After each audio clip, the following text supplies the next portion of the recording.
Jimmy's Jam Box.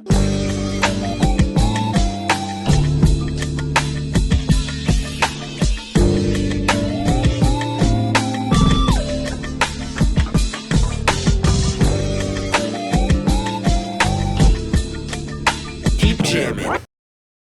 Hello, everybody. Welcome to another exciting episode. Jimmy's Jam Box. We're back at it again, and we're going to get on into it. But before we do, as always, please make sure to like, subscribe, push all the buttons, do all the things. You know, I don't know where they are, but you do, and I trust you. And with that being said, let's go ahead and get on into it. Here is today's guest. What's up? It's Dub Dynamite. Hell yeah. Thank you so much for joining us. Why don't you tell us a little bit about, where you're from, what you do, give us that Tinder profile of your involvement with music. Oh, yeah. Okay, Dub Dynamite. I'm born and raised Portland, Oregon. I dropped an EP called Bars and Slaps back in 2019. I've been on a marathon ever since. Hell yeah. I do it all. I put on shows once a month. Okay. Local Music Friday with Figure 8. We give shout out Figure 8. We give back to a small local business. Throw other shows. I got great records.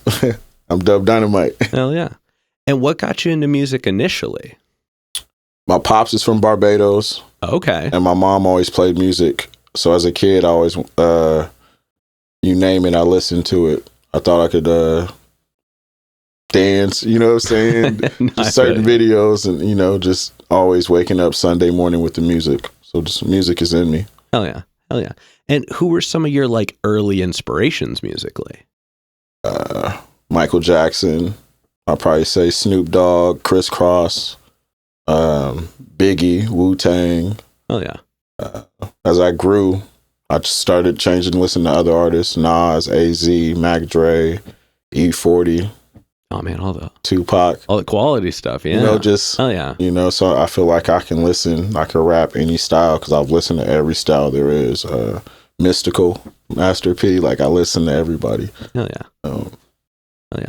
And then just a couple more foundationary questions to get to know, kind of where you started. This is one we ask early, this is one we ask often, and it's definitely a crowd favorite. What was the first album you ever bought with your own money? With my Yeah. Man, it probably was Snoop Doggy Style. I had worked at House of Sound, which was a record store. Yep.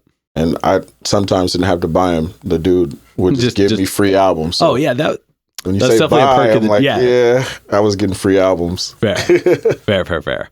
And then what was one of the first shows you ever went to? That was a show you wanted to go to. So you're you saw it happening, you made it happen, you got to go. That's crazy, bro. I don't know. I'd probably say probably Wu-Tang or Too Short. Okay. So you've just been in it since the beginning. Yeah, I think and Nas. I think Nas was a big one for me at the Roseland because to watch him, but that was just as big as Too Short. Once you see them, it's oh shit, yeah, okay, I see what they're doing. It's fun, Hell yeah, Nas and Too Short. Man, yeah, that would. It's different. Yeah. I imagine that changes you after you see it. Yeah, and Wu-Tang, same with them. You start counting the members that are there. Yeah. You're where ODB? He's here. Hell yeah. And then to round out the foundation questions before we get into you as the artist, what was the moment where you realized that music was more than just a hobby and was something you wanted to do? I've always felt this way as a kid. Just watching BET, watching MTV and video soul was no, you have to do something around music. Okay. Yeah. And Quincy Jones, just some people you see it and you're okay, I want to do that. And you just find a way to do it. Yeah, so it's just been inspiring since the beginning. I can write or I'll find a way to do music somewhere. So. Hell yeah. All right, now let's go ahead and dive into you as the artist. And if you haven't told this story too many times before, how did you pick your name? All right, so my middle name is Walt. Okay. Walter. So I'm just you have a W. Dub. You know what I'm saying? So I was trying to piece that together before you said it because I knew you were going somewhere, and that one got me. Yeah. That one got me good. And then just boom, right? Hell yeah. You blow up. When I step on and I rap, it's like boom. Hell yeah. And you got an alliteration out of it. Yeah, it all works. Dub Dynamite. That's clever. I love that. Thank you, man. Hell yeah. Dynamite's also a good word. Like it for being a longer word, because when you get a word with that many letters, you really got to pick your battles. Gotta be right. Yeah, it's like, are people going to know how to spell it? Is it going to look good when you have it like printed? Yeah. And Dynamite has those letters that work. Yeah, it's beautiful. Hell yeah. Hell yeah. And like it's one of these. It's a bit, by the way. It's the thumb up. Hell yeah. And now let's talk about your writing process. And I want to start right at the beginning. When you get inspired, like when you're ready to make music, you're in you're ready. Yeah. What are some of the things you do to start a track? I listen to that beat. I freestyle to it. I try to catch a hook. I probably listen to the beat a couple times, just freestyling through the house, wherever I'm at, driving. That starts it up. If I come up with a catchy hook, get that down and start writing 4 or 8 bars, think about who I want on the record. It's just, that's my process, is just really what experience do I want to talk about? What feeling am I going through? You know? Oh yeah. Just trying to grab it, own it. Oh yeah.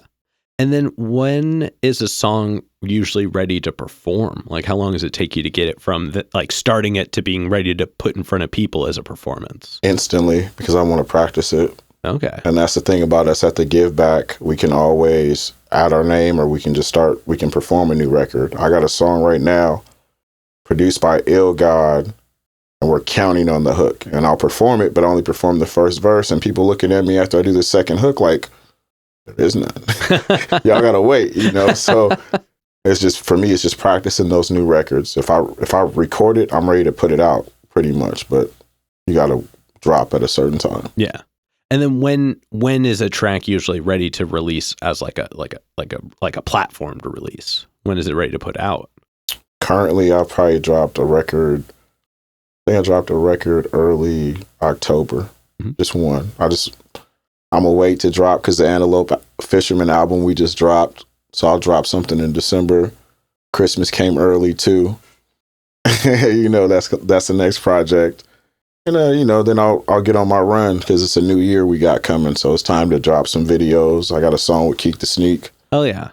So that's exciting. Yeah. We got the video. We're finished with it. So we're working. I've been sitting on some stuff. Definitely looking forward to that. Thank you. And then kind of to look more like overview of your sound, what is it about the current music that you're putting out that you enjoy the most about it? The experience. It's relatable to everybody. My music, I feel like I grow with each project. When I record, so I know what feelings I'm putting into it. I know the energy I've had around, whether it's good, bad, or misleading. I'm going to turn that energy into a great record. Hell yeah. So just got to put it out there. Hell yeah. And then do you have any fun recent show stories you want to share? Yeah, we just opened up for Kung Fu Vampire at the Waypost. Oh, hell yeah. I think Lie the Most High did something funny. I forgot, though. You know. Well, y'all just got done with like a string of shows. We still got shows. Yeah. You're doing it basically almost every day this month, right? Yep. Man, that's wild. How many is it at the end again? 28 shows in 30 days. Tonight we got the video shoot for Loved You. The song is on the album, The Fish Tank. Hell yeah. Shoot, at this rate, y'all will be on this show before before everything drops next month. Before the tour is done, we'll have to get everybody on. Yeah, you know, if you can fit everybody on here. I can probably rent enough mics. It'll just be snug. Or everybody will share one. Hey. Nobody can talk over each other. They've all got one. I'm sure one. We'll do it, man. We'll pass one mic on the stage between 12 of us. You know what I'm saying? Hell yeah. We working. Man, I guess like I kind of didn't dive into it as much because there were so many people in the room at the time. What is that experience like? Like, has there ever been any time where everybody's been in the room at once? Yeah. Okay. Like, how does that, like, what is that experience like? People have been saying we like the West Coast Woo, but it's bigger than that. I mean, the Part of Me video shoot we did at Rainbow City, think we was probably 30 deep, you know, and everybody there for the video, everybody having we're working. We shot 4 videos in one day, you know what I mean? Like in Rainbow City. So, or even when we at these shows, it's like 12 or 15 of us. We did Soulja Boy and Ben. It was like 15 of us, you know, so if everybody can't make it, it's cool. We a family, we a team, and we all got a position to play. And it's just like, it's always fun. It's always fun. We have our arguments, but every family do. You know what I'm saying? So true. We're relatable. You know, some love us, some hate us, and we enjoy it. We're the fish. I think I forget who said it before, but somebody said it best. There's something for everybody in it. Like, you may not like this one artist, but if you go through everybody, you're gonna find somebody that you vibe with. Yeah, when they listen to the album, you know, they're gonna hear something. Oh yeah. I've been playing the album. I'm on the album like 5 times. Oh, yeah. You know what I'm saying? Yeah, and then to wrap it up for at least the artist focus portion. Yeah, this one's kind of a denser question. Okay, but sorry, it's been a long day. Okay. We've talked a lot about what music gives us, what comes from it, the things that happen because of doing it. But what is it about the process? Like, what is it about making music that you enjoy the most? Putting it together, as far as writing it, recording it, listening to it, fixing it, making sure it sounds right. When a real artist, in my opinion, you'll know when the song is done and when it's right. From my personal experience. Oh yeah. And that's it. That to me is just the pleasure of it, and the pleasure of performing it, people listening to it. I've heard people playing my music in traffic, like 9 o'clock in the morning in North Portland. You know, I'm like, yo, where you get that from? Oh, I got the CD at the store. That's what's up. That's me. Oh, you tight. Thank you. Like, it's those moments where it's like, people like your stuff. You got to keep going. So I love the whole process. Oh, yeah. Each song is like a different strand, if that's the case. Yeah. So let's just make it popular and run. You know? I love that. Not a lot of people answer that with just bell to buzzer, like the start to finish of it, the creation and like because everybody does it for their own reason. But like I'm a lot like you as well. Like for me, it's like the creation of music, the actual action, the videos, when you put your money behind it, when you do any of it. Yeah, every part of the process is just seeing it happen. Especially when you get to have your hands on as much of it as possible. Yeah. It's something else, like seeing it go from start to finish. Like, some people may not appreciate it. It's beautiful. Yeah. You gotta put something into it to see it come back in so many different forms where you're like, oh, okay, it was worth it. And it's still worth it because it continuously goes, and so I'm gonna continue building these strands. Hell yeah. All right, now let's go ahead and dive on into some hypothetical questions. Let's do it. And these are all, sky's the limit. There are no wrong answers because they're all made up. That's fine. What if you could work with any one person who's currently alive? And it could be anybody. It doesn't technically have to be a musical artist. But if you could work with anybody who's currently alive, who would you work with, and how would you work with them? I'd go work with Bruno Mars. Okay, solid choice. I'd go work with Bruno Mars because there's so much that he would just... Yeah, he would just know. That's it. Yeah, you could just watch him do stuff and leave the room knowing stuff. I just come drop my 12-bar verse, okay, 8-bar verse. See, I feel like if I was in that situation, just because I could do anything, I would make him feature on the song. We would make, because it would make people wonder more. They'd be like, wait, Bruno Mars is featured on somebody's song? What I mean. Like what a twist. They're like, wait, he only had one verse. This other guy had all the rest of it. You're like, Bruno didn't even do the hook. You're like, Bruno, even with the Bruno hook, you're winning. Oh, the Bruno hook would be the... He never has to perform it, and when he does, it's going to be big arenas, and you're just winning. Yeah. So I'll rap these 2 verses. Hell yeah. And let the crowd sing the hook. Hypothetically, like you said. True. Yeah, you're not doing it after. You're not doing it instead of him. No, let him. You know what I'm saying? I don't need a verse. I need the hook. Hell yeah. All right, and then subsequently, who's a local artist that you're aware of? And I mean, I know you've already worked with a bunch of people, but who's a local artist that you're aware of that you haven't gotten to connect with yet, but you would like to? It'd probably have to be a singer. I've seen a lot of the rappers. It's not that I'm not impressed, but I'd want to be with like a soulful singer. Somebody, you know what I'm saying? Somebody that, like you said, is from Portland, that's on the local scene, and we could work with and make a record that is for the city and don't even sound like it's for the city. Like when you think of Amina, you think of Caroline. Yeah. You don't say Portland. True. But it's Caroline. So I would like to, you know what I'm saying? If I'd work with a singer, you know, if that's the case, like find me a good singer. I can't think of a rapper. Or I'll say Cool Nuts. Oh, hell yeah. Or a rapper. Yeah. Oh, yeah. And we make a record for the city and it just be a hit. But yeah, other than that, I'd rather just choose a singer because I mean, again, the thing says any one person because it could be anybody. Find me a singer, man. I can't think of just a local singer, somebody that has. You know what? Everybody who thinks they know the best singer in the city, add them in the comments. Let us know who Dub should collab with. Hell yeah! That's Hell how, you know.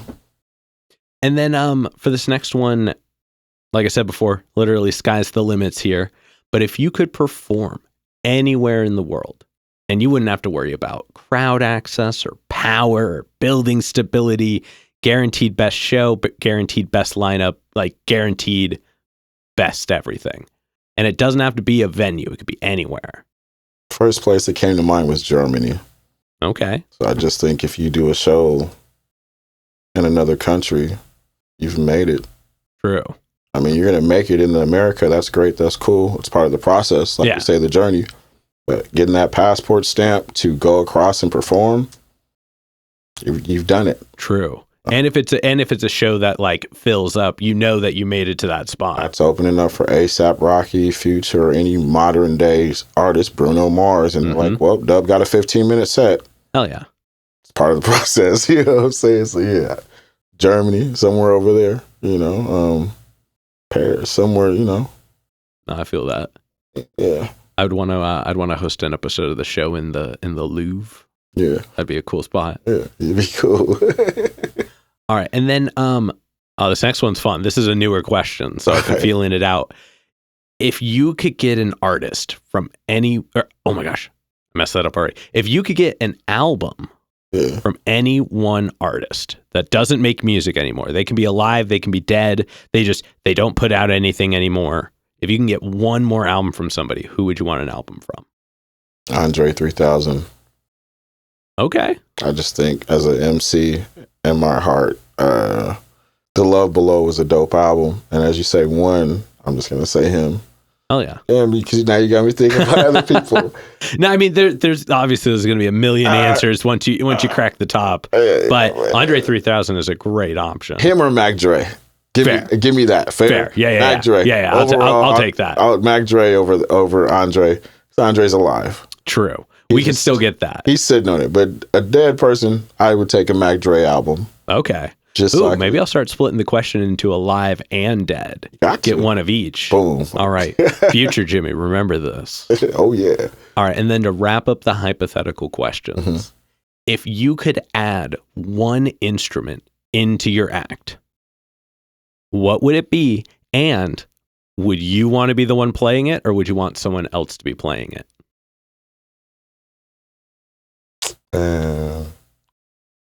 I'll just probably say, if I'm playing it and I knew what I was doing, probably a trumpet, I guess. Okay. You know. Okay. If it's somebody else playing it and they on stage with me, shout out Young Ned. They gotta have that guitar. They gotta be over there doing their thing. You know what I mean? So I can look over there and we jamming out, you know, one of those. Like, okay, he got it, my turn, and you know, like that. Oh yeah.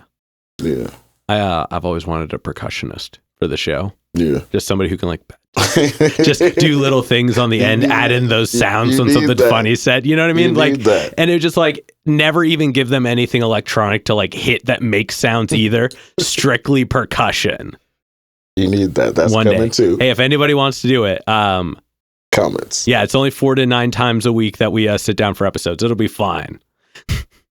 All right, we're going to go ahead and start wrapping this up. Why don't you tell us what you have coming up, say, end of November to like March? Let's do first quarter of the year. A new album, Christmas Came Early, Part 2, production from Ill God Tacos. You know me, I run Local Music Friday. We throw shows Friday and Saturday. Boom, Kick the Sneak is coming. We got a show December 16th. We'll have a toy drive. We got the give back in 2 days. By the time you guys see this, boom, it'll be going. You know what I'm saying?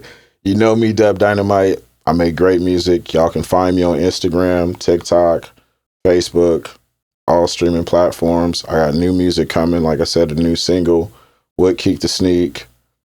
I got records. I'm going to keep working. This marathon has to continue. So stay tuned. First week of December, Dub Dynamite is going to drop. Hell yeah. Yeah. And then any other plugs, any other shout outs, anybody else you want to put on while you're on here? I want to shout out everybody that works with us at the Give Back, from the venues to the artists that help us. Shout out Funkavelli. Shout out the Antelope Fisherman. Shout out Ill God Taco. All the people I work with on a regular basis. Tap in with me if you want to work. I work with all budgets. I'll give you a hook, give you a verse. If you want to get on the show, just tap in. Hell yeah. You know what I'm saying? Shout out you for even giving us this platform to come up here and communicate with the fans. Hell yeah. All right, now we've got one last question to go. But before we do that, I'm going to steal the camera for just a moment. Take it. As always, y'all, please make sure to like, subscribe, push all the buttons, do all the things. You know, I don't know where they are, but you do. And I trust you. And with that being said, the final question. And this is entirely up to your interpretation. What is a song that like signifies an important moment in your life? All right. Damn it. You make me want to ask you what genre to buy some more time. All right, man. We're just gonna keep it rap. Let's do Mac Dre, Life's a Bitch. Hell yeah. Or Life's a B. Fair? Hell yeah. We'll do that one. I mean, like 5 minutes long, but he's telling his story. Hell yeah. Mac Dre. All right, we're going to go ahead and wrap this up. Thank you so much for joining us today. Thank you for having me. Yeah, this has been another exciting episode of Jimmy's Jambox. I'm Jimmy. I'm Dub. And we're signing off. Later, y'all. That's a wrap. This is not a podcast. This is a show.